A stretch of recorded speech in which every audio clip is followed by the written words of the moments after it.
الحمد لله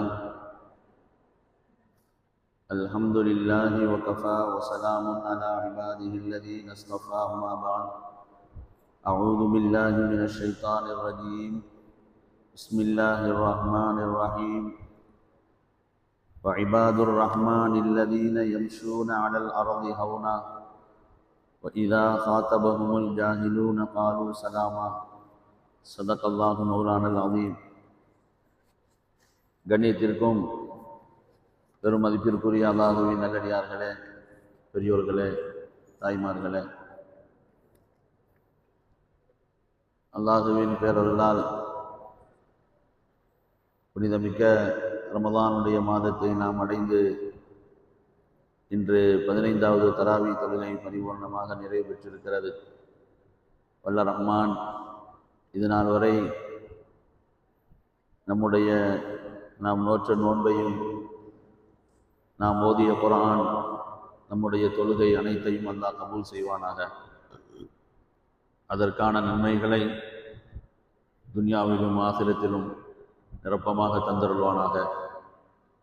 இனி வரக்கூடிய நாட்களில் இன்னும் அதிகமாக அமல் செய்வதற்குண்டான நல்ல நசீபையும் அதற்கான உடல் ஆரோக்கியத்தையும் அல்லாஹ் நம் எல்லோருக்கும் தந்தருள்வானாக.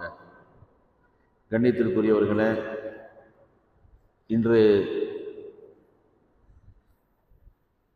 சூரத்துல் நூர், சூரத்துல் ஃபுர்கான், சூரத்துல் ஷுஆரா, இந்த 3 சூறாக்களை அல்லாஹு தஆலா தொடர்ச்சியாக ஓதும் பாக்கியத்தை தந்தான்.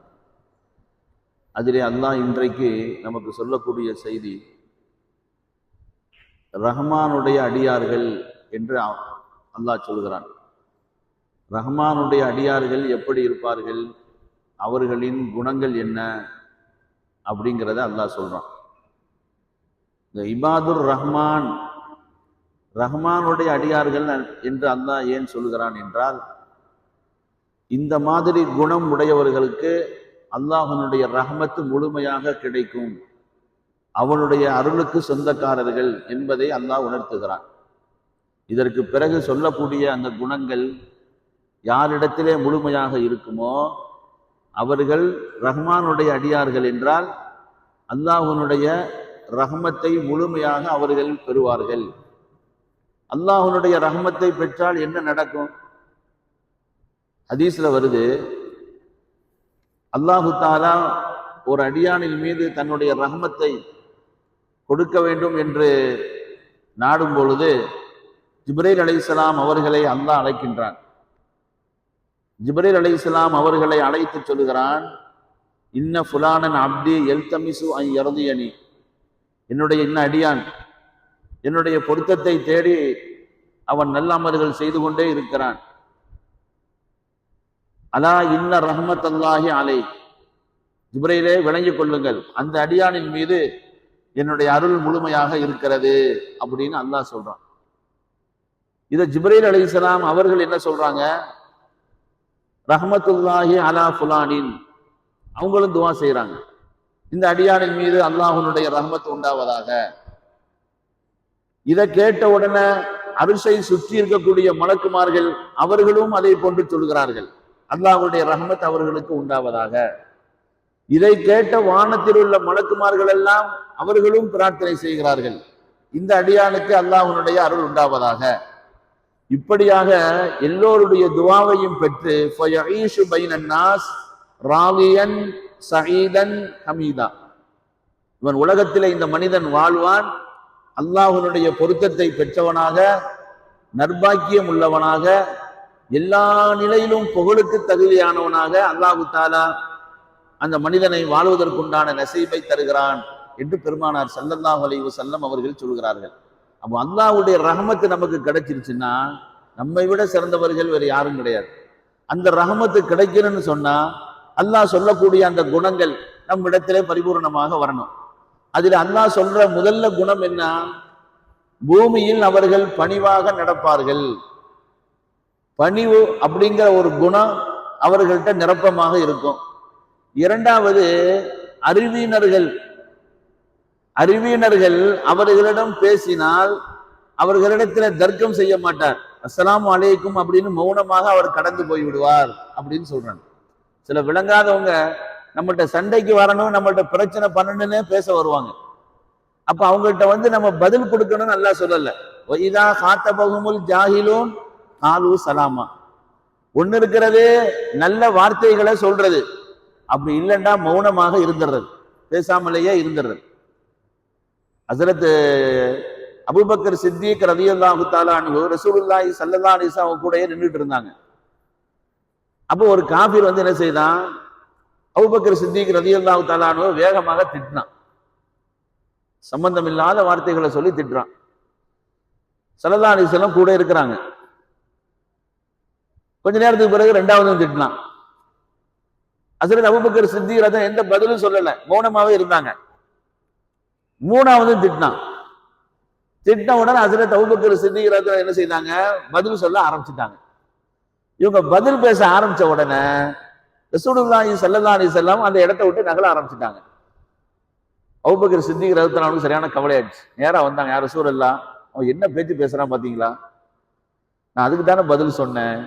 அப்போ ஸல்லல்லாஹு அலைஹி வஸல்லம் சொன்னாங்க, முதல்ல அவன் திட்டும் பொழுது நீங்க மௌனமா இருந்தீங்க, இரண்டாவது திட்டும் போதும் மௌனமா இருந்தீங்க. மலக்குமார்கள் உங்கள் சார்பாக பதில் சொல்லிக்கிட்டு இருந்தாங்க. எப்போ நீங்க பேச ஆரம்பிச்சீங்களோ மலக்குமார்கள் உங்களை விட்டுட்டு போயிட்டாங்க, நானும் அந்த இடத்தை விட்டு நகண்டுட்டேன்னு சொன்னாங்க. அப்போ இந்த விளங்காதவர்கள், அறிவு குறை உள்ளவர்கள் சில விஷயங்களை தர்க்கம் பண்ணுவதற்காகவோ நம்மளை கோபத்தை உண்டாக்குவதற்கோ ஏதோ ஒண்ணு பேசுறாங்கன்னு சொன்னா நம்ம வாயை மூடிட்டு அந்த இடத்த கடந்து போயிடணும். அவங்கள்ட்ட போய் பதில் பேசிக்கிட்டு இருக்கக்கூடாது. இது ஒரு குணம், ரஹ்மானுடைய அடியார்களுக்கு இது ஒரு குணம். இன்னைக்கு நம்ம அதுக்கு தான் நிறைய பதில் சொல்லி டைத்தை வேஸ்ட் பண்றோம். வாட்ஸ்அப்புகள்ல ஏதாச்சும் ஒண்ணு போட்டாங்கன்னு சொன்னா பதில் போட்டுக்கிட்டே இருக்கிறது. இவங்க போட எல்லாம் பதில் போடுவாங்க. அதுல ஒரு பலனும் இல்லை, ஒரு பிரயோஜனமும் இல்லை. போடுறவனுக்கும் அது எதற்காக வேண்டி போடுறங்கிறது அவனுக்கும் தெரியாது. ஏன்னா அதை பற்றி உண்டான அறிவு ஞானம் எதுவுமே அவனுக்கு இருக்காது. யாரோ ஒருத்தன் ஏதோ ஒண்ணு சொல்றாங்கிறத கேட்டுட்டு இவன் போடுவான். இதனால பல பேர் அந்த பிரச்சனைகள்ல டைத்தை வேஸ்ட் பண்ணிட்டு இருப்பாங்க. அதனால எது நமக்கு பலன் உள்ளதோ, எது நமக்கு பிரயோஜனமானதோ அதுல மட்டும்தான் நம்ம ஈடுபடணும். அதை தவிர்த்து உண்டான எதுக்குமே பேசவும் கூடாது. இந்த வாட்ஸ்அப், யூடியூப் எதையுமே நம்ம அதை பயன்படுத்தி அதுல உள்ள போகக்கூடாது. அதுல டைம் வேஸ்ட். மூணாவது அல்லாஹ் சொல்றான் அந்த குணங்கள்ல, இரவிலும் சரி, இரவிலே அவர்கள் நின்றவர்களாக சுஜூது செய்தவர்களாக அவர்கள் அல்லாஹுவை வணங்குவார்கள். நரகத்தை விட்டும் அல்லாஹ்விடத்திலே பாதுகாப்பு தேடுவார்கள். வீண் விரயம் அவர்கள் செய்ய மாட்டார்கள். கஞ்சத்தனம் அவர்களிடத்திலே இருக்காது. அதே போன்று அல்லாஹ்வுக்கு இணை வைக்க மாட்டார்கள். கொலை போன்ற செயல்பாடுகளில் ஈடுபட மாட்டார்கள். விபச்சாரம் போன்றவைகளை அவர்கள் நெருங்க மாட்டார்கள். இப்படி நிறைய குணங்கள். அதில் அல்லாஹு தஆலா முதல்ல சொல்லக்கூடிய குணம் என்னன்னா, அவர்கள் பணிவுடன் நடப்பார்கள். பணிவோடு வாழுகிற போது அல்லாஹு தஆலா அவர்களை உயர்த்துவான். வாழ்க்கையில உயர்வு, பதவி, பட்டம், வசதி வாய்ப்புகள் இது எல்லாமே பணிவின் மூலமாகத்தான் வருகிறது. எவ்வளவு நம்மள்கிட்ட பணிவு இருக்குமோ அந்த அளவிற்கு அல்லாஹ் நம்மை உயர்த்தி கொண்டே இருப்பான். ஆனால் மனிதர்களிடத்துல இன்றைக்கு உயர்வு வந்த பிறகு, எல்லா வசதி வாய்ப்புகள் வந்த பிறகு இல்லாம போறது என்னன்னு சொன்னா பணிவு தான்.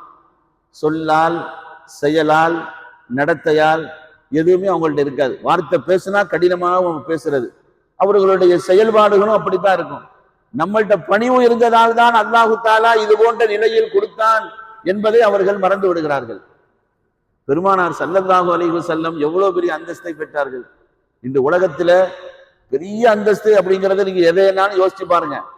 அந்த எல்லா அந்தஸ்தையும் தாண்டி பெரிய அந்தஸ்தை பெற்றார்கள் பெருமானார் ஸல்லல்லாஹு அலைஹி வஸல்லம். அன்ன சய்யிது உல்தி ஆதம் லா ஃபஹர. ஸல்லல்லாஹு அலைஹி வஸல்லம் சொன்னாங்க, ஆதமுடைய மக்கள் எல்லாத்துக்கும் நான் தான் தலைவர்னாங்க. அப்போ இதுல எல்லா பதவி பட்டம் அடைந்தவர்கள் எல்லாமே உள்ள போயிடுவாங்க. அந்த எல்லா தலைவர்களுக்கும் மேல ஹஸரத் ரசூலுல்லாஹி ஸல்லல்லாஹு அலைஹி வஸல்லம் இருக்கிறாங்க. அவங்க சொன்னாங்க, அது எனக்கு பெருமை கிடையாது. நான் எதுக்கு சொல்றேன்னா அல்லாஹ் எனக்கு கொடுத்த நியமத்தை உங்கள்கிட்ட சொல்றேன ஒழிய அதை சொல்லி உங்களிடத்துல நான் பெருமை தேடிக்கொள்ளவில்லை அப்படின்னு மட்டும் ரசூலுல்லாஹி சொல்லல. அதே மாதிரி பணிவான வாழ்க்கை அவர்களிடம் இருந்தது. நபிமார்களுக்கு தலைவர்.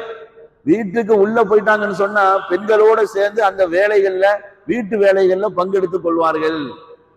சிறிய பிள்ளைகளை பார்த்தால் சலாம் சொல்வார்கள். அவர்களுடைய தலைகளை தடவி கொடுப்பார்கள். தனக்கு நெருங்கியவர்கள் வசதி வாய்ப்பு இருந்தாலும் சரி இல்லாவிட்டாலும் சரி உடல்நிலை சரியில்லை என்று சொன்னால் அவர்களை விசாரிப்பதற்காக செல்வார்கள், ஜனாசா தொழுகையிலே கலந்து கொள்வார்கள். இப்படி பெருமானார் ஸல்லல்லாஹு அலைஹி வஸல்லம் அவர்கள் தனது வாழ்க்கை முழுவதும் ஒரு பணிவான நிலை. ரெண்டாவது, உலகத்துல நம்ம அடைஞ்ச அந்தஸ்து இருக்குத, நம்ம மரணத்தோடு அது முடிஞ்சு போச்சு. எவ்வளவு பெரிய அந்தஸ்து நம்ம இருந்தாலும் சரி, எப்போ உடல்ல இருந்து ரூஹு போகுதோ நம்ம அடைந்த நம்ம பெற்றிருக்கிற அந்தஸ்து பதவியை வச்சு பேச மாட்டாங்க. ஜனாசா எங்க இருக்குது, ஜனாசா எப்போ எடுக்கிறாங்க, ஜனாசாவை எப்போ அடக்க போறாங்க, இப்படிதான் பேசுவாங்களே ஒழிய நம்ம என்ன பதவியில இருந்தோமோ அதை சொல்ல மாட்டாங்க. அப்போ ரூஹு போறதோட அதுவும் சேர்ந்து போயிடும். ஆனால் ரசூலுல்லாஹி ஸல்லல்லாஹு அலைஹி வஸல்லம் சொன்னாங்க, அல்லாஹ் எனக்கு கொடுத்த அந்தஸ்து எவ்வளவு பெரிய அந்தஸ்து தெரியுமா, அது துனியாவோட போறதில்லை, நாளை மறுமையிலும் எனக்கு அந்த அந்தஸ்து இருக்கிறது. ஸல்லல்லாஹு அலைஹி வஸல்லம் சொன்னாங்க, ஒபியதி லிவாஉல் ஹம்து அல் அன்பியாஉ வராஇ, எல்லா நபிமார்களும் எனக்கு பின்னால் இருப்பார்கள், அந்த ஹம்து என்ற கொடி அது என் கரத்தில் இருக்கும், நான் தான் அதை தூக்கி பிடித்திருப்பேன் என்று பெருமானார் ஸல்லல்லாஹு அலைஹி வஸல்லம் அவர்கள் சொன்னார்கள். என்றால் எவ்வளவு பெரிய அந்தஸ்து, அவ்வளவு பெரிய அந்தஸ்துடைய நபியை பார்த்து அல்லாஹ் சொன்னான். இன்னைக்கு குர்ஆன்ல நம்ம ஓதணும், வக்ஃபில் ஜனாஹக லிமனித்தபஅக மினல் முஃமினீன், நபியே மூமினான மனிதர்களில் உங்களை பின்பற்றக்கூடியவர்களிடம் நீங்கள் பணிவோடு நடந்து கொள்ளுங்கள் அப்படின்னு அல்லாஹு தஆலா தனது அருள்மறையில நபியை பார்த்து சொல்றாங்கன்னா, அந்த பணிவுங்கிறது அல்லாஹ்வுக்கு எவ்வளவு பிடித்தமானது. இன்னைக்கு நம்மள்ட்ட அது எவ்வளவு இருக்குதுங்கிறத நம்ம யோசிச்சு பார்த்துக்கணும். பணிவுங்கிறது ஒரு தடவை பார்த்த உடனே அப்படியே புரியறது இல்லை. உள்ளத்த அளவில அந்த பணிவு அப்படிங்கிறதுக்கு என்ன விளக்கம் சொல்றாங்க, தருக்குல் கிபிர் ஓ இஹ்திகாருன்னாஸ், தருக்குல் கிபிரி ஓ இஹ்திகாருன்னாஸ், முதல்ல பெருமையை விடுறது, அடுத்தவர்களை ஏளனமாக நினைக்கிறத விடுறது.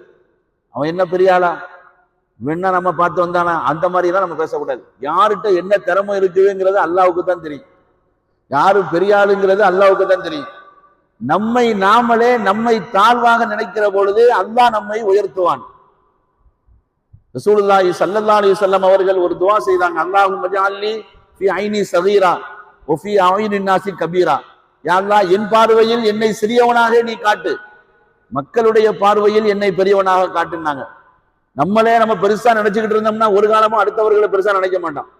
என்றைக்கு நம்ம சாதாரணமா நினைக்கிறோமோ அப்போ அடுத்தவர்களை பெருசா நினைக்க வேண்டியது தோணும். அப்ப பெருமானார் ஸல்லல்லாஹு அலைஹி வஸல்லம் அவர்களுக்கு அல்லாஹ் தஆலா அப்பேற்பட்ட உயர்ந்த குணத்தை கொடுத்திருந்தான். அந்த குணத்தின் காரணமாக அவர்கள் மிகப்பெரிய அந்தஸ்தை பெற்றார்கள். அதனால நம்ம வாழ்ற காலத்துல யாரையாவது தாழ்வா நினைச்சிட்டோம்னா அவங்களுடைய கடைசி முடிவு எவ்வளவு பெரிய அந்தஸ்து அடைவாங்கிறது நமக்கு தெரியாது. ரசூலுல்லாஹி ஸல்லல்லாஹு அலைஹி வஸல்லம் மதீனாவுல இருக்கும் பொழுது ஒரு சஹாபி பெருமானார் ஸல்லல்லாஹு அலைஹி வஸல்லம் அவர்களை பார்க்க வர்றாங்க. வாயில் இப்னு ஹுஜ்ர், அவங்க யமன் நாட்டுல மிக வசதி வாய்ப்போடு இருந்தவங்க, வசதி வாய்ப்போடு இருக்கிற குடும்பத்தில் பிறந்தவங்க தான் வாயில் இப்னு ஹுஜ்ருங்கிறவங்க. அவங்க பெருமானாரை சந்திப்பதற்கு மதீனா நகரத்துக்கு வர்றாங்க, வந்து இஸ்லாத்தை தழுவிடுறாங்க. அப்போ ஸல்லல்லாஹு அலைஹி வஸல்லம் அவங்களுக்கு ரொம்ப சந்தோஷம், ஒரு பெரிய குடும்பத்தை சார்ந்த வசதி வாய்ப்புள்ள ஒரு இஸ்லாத்துல ஏற்றுக்கொண்டிருக்கிறார், மதீனா நகரத்துல அவரை தங்க வைக்கணும், ஒரு 10 நாள் தங்க வச்சு அவரை சிறப்பா நம்ம அனுப்பி விடணும்னு சொல்லி ஒரு வீட்டை தேர்ந்தெடுத்து அந்த வீட்டை காட்டுவதற்காக முஆவியா ரலியல்லாஹு தஆலா அன்ஹு, அப்ப சின்ன பிள்ளை, கூப்பிட்டு சொல்றாங்க, முஆவியாவை இவங்களுக்கு அந்த வீட்டை காட்டுங்க அப்படின்னு.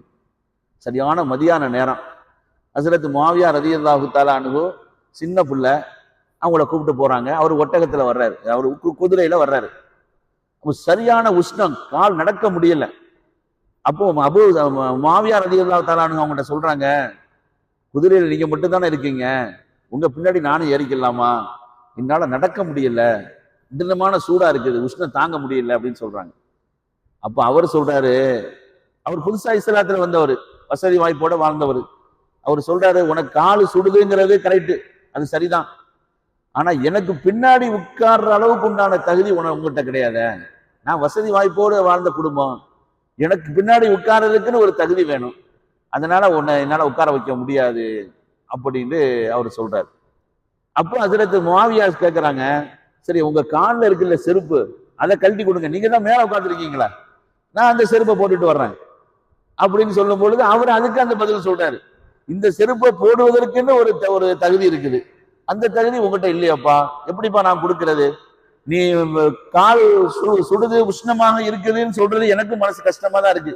சரி, என் குதிரையை ஒட்டியே நீ வா, அந்த நிழல்லையே நீ நடந்து வான்னு சொல்லி என்ன செய்யறாங்க, கூப்பிட்டு போறாங்க. அந்த வீட்டுல கொண்டு போய் ஹஜ்ரத் முஆவியா அவங்கள காட்டிட்டு முடிச்சிடுறாங்க. 40 ஆண்டுகளுக்கு பிறகு ஹஜ்ரத் முஆவியா ரலியல்லாஹு தஆலா அன்ஹு ஹஜ்ரத் அலி ரலியல்லாஹு தஆலா அன்ஹு பிறகு மிகப்பெரிய ஒரு ஆட்சி செய்யறாங்க.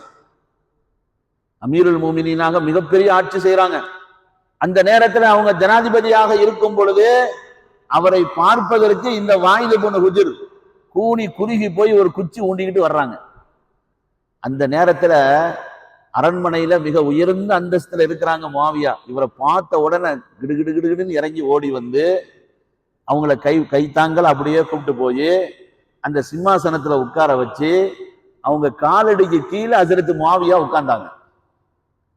அப்போ இந்த வாயிது இப்னு ஹுஜருக்கு ஒண்ணு விளங்கல. என்னடா ஜனாதிபதி நம்ம வந்த உடனே நம்மளை இப்படி கூப்பிட்டு கொண்டு வந்து இப்படி உட்கார வச்சு இவ்வளவு கண்ணியப்படுத்துறாரு அப்படின்னு சொல்லிட்டு அவர் சொன்னாரு, நீங்க என் காலு கீழே உட்காரக்கூடாது, எழுதுறீங்க அப்படின்னு சொன்னாரு.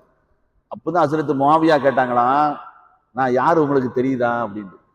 இல்லையே, ஞாபகம் இல்லையே அப்படின்னு சொல்லும் பொழுது ஹஜ்ரத் முஆவியா சொன்னாங்களாம், ஒரு நாள் நான் சின்ன பிள்ளையாக இருக்கிற போது நீங்க இஸ்லாத்தை ஏற்றுக்கொண்டீர்களே, பெருமானார் ஸல்லல்லாஹு அலைஹி வஸல்லம் அவருடைய கரம் பற்றி, அந்த நேரத்திலே ஒரு வீட்டை காட்டுவதற்காக என்ன அனுப்பி விட்டாங்களே, ஓ அந்த சிறிய பையனா, என்னுடைய குதிரைக்கு பின்னால் உட்கார வேண்டும் ஆசைப்பட்டீர்களே, என்னுடைய காலணிகளை போட வேண்டும் என்று கேட்டீர்களே, அந்த முஆவியா தானே நீங்கள் அப்படின்னு ஹஜ்ரத் வாயில் இப்னு ஹுஜர் கேட்டாங்க. அந்த முஆவியாவே தான் நான்.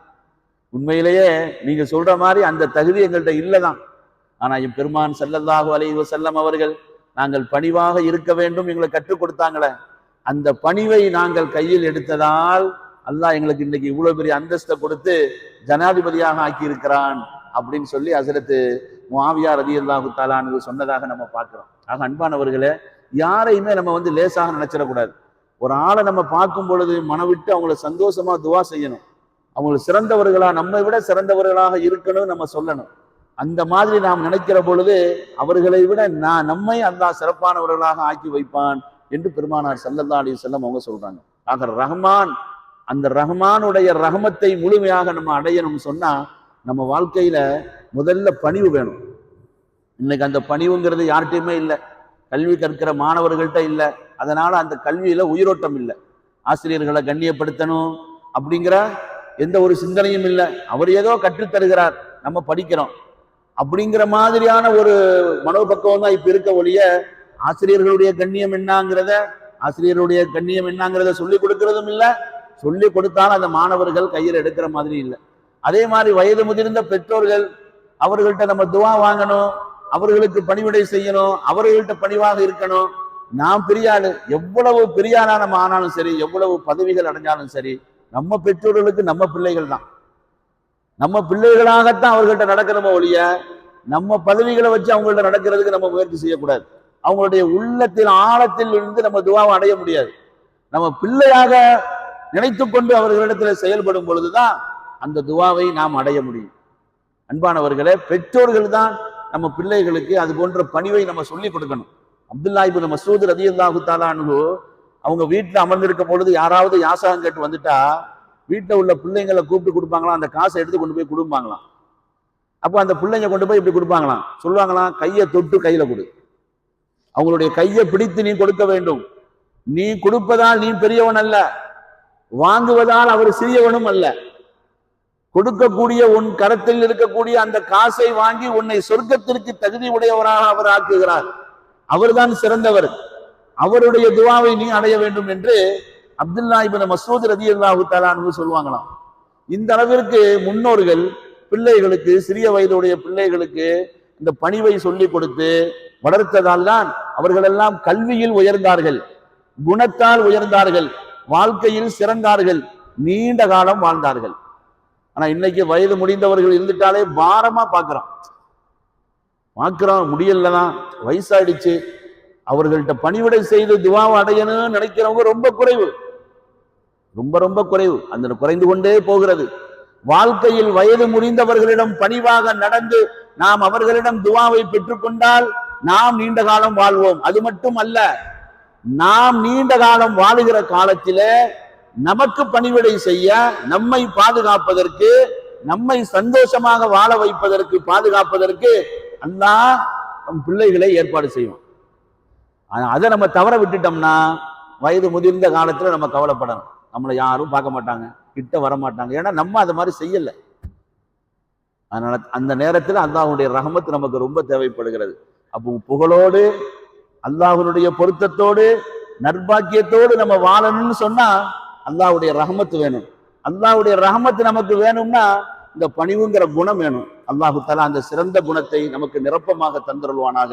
வாழும் காலமெல்லாம் அல்லாஹ்வினுடைய பொருத்தத்தையும், நம்மை சுற்றி வாழக்கூடிய மக்களுடைய பொருத்தத்தையும், துவாவையும் பெற்று சீதேவிகளாக புகழுக்குரிய வாழ்க்கை வாழ்வதற்குண்டான நல்ல நசீபை அல்லாஹ் நம் எல்லோருக்கும் தந்தருள்வானாக. கொடிய நோய்கள், ஆபத்துகள், பலா முசீபத்துகள், திடீர் மரணங்கள், மருத்துவமனை கஷ்டங்கள், சிரமங்கள், செலவுகளிலிருந்து அல்லாஹ் நம்மையும் நம்மளுடைய சந்ததிகள், மனைவி மக்கள் எல்லோரையும் காத்தருள்வானாக. இது நாள் வரை நாம் செய்த அமல்களை அல்லாஹ் முழுமையாக கபூல் செய்வானாக. நாம் செய்த அமல்களில் சிறிய பெரிய குறைகள் இருப்பின், தவறுகள் இருப்பின், அல்லாஹ் தனது தனிப்பெரும் கருணையினால் அதை முழுமைப்படுத்தி முழுமையாக ஏற்றுக்கொண்டு அதற்கான நன்மைகளை நிரப்பமாக தந்தருள்வானாக. யாரெல்லாம் நமக்கு தெரிந்தவர்கள் உடல்நிலை சரியில்லாமல் மருத்துவமனையில் அனுமதிக்கப்பட்டு சிகிச்சை பெற்று வருகிறார்களோ அல்லாஹ் அவர்களுக்கு பரிபூர்ணமான ஷிஃபாவை கொடுத்தருள்வானாக. ربنا آتنا في الدنيا حسنة وفي الآخرة حسنة وقنا عذاب النار وصل يا ربي على النبي محمد وعلى آله وصحابه أجمعين والحمد لله.